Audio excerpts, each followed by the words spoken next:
আসসালামু আলাইকুম বন্ধুরা, সবাই কেমন আছেন? আশা করি ভালোই আছেন। দেখুন আমার মেহেন্দি গাছের পাতার রং কত সুন্দর। দেখো আমাদের বাড়ির সামনে, এটা আমাদের বাড়ির সামনে একদম মেহেন্দি গাছটা। দেখো তার সামনে এই বড় পুকুরটা, এই পুকুরটা এখন পানা ভর্তি হয়েছে। আগে পরিষ্কারই ছিল।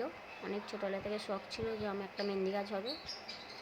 আমার আশা পূর্ণ হয়েছে। নিজ হাতে গাছটা বসিয়েছিলাম, অনেক ছোট ছিল, এখন অনেক বড় হয়ে গেছে। দেখো মেহেন্দি তুলতে তুলতে ফটো তুলে নিলাম 2-3টে। দেখো কেমন লাগছে আমাকে। তারপরে মেহেন্দি তোলা প্রায় শেষ হয়ে গেছে। তার সাথে 2টো ডাল এসেছিলো হাতে, ডাল দুটো বসে ঠিক ছিঁড়ে নিচ্ছে পাতাগুলো। তো আমার বোনের ছেলে বললো, খালামা আমি একটু পাতা নিয়ে খেলা করব, দেখবো। তো দেখলো, ওর সাথে আমিও একটু খেলা করছি ওর সঙ্গে, পাতাগুলো নাড়াচাড়া করছে দেখছি। এবারে ভাবলাম সিলেতে বাটবো না, সিলেতে বাটতে পারবো না এখন, কারণ মিক্সি উঠে গেছে, মিক্সিতেই বাটি। সিলে বাটলে ভালো হতো, কিন্তু মিক্সি বাটছি। বেটে ভালো করে ধুয়ে মিক্সিতে বেটেই নিচ্ছি আমি। তারপর ভালোভাবে পেস্ট করে নেব। দেখো পেস্ট হয়ে গেছে।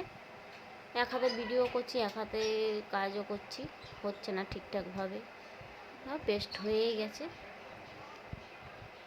সব ভালো করে তুলছি, তুলে জায়গাতে বাটিটায় রাখছি প্লেটে।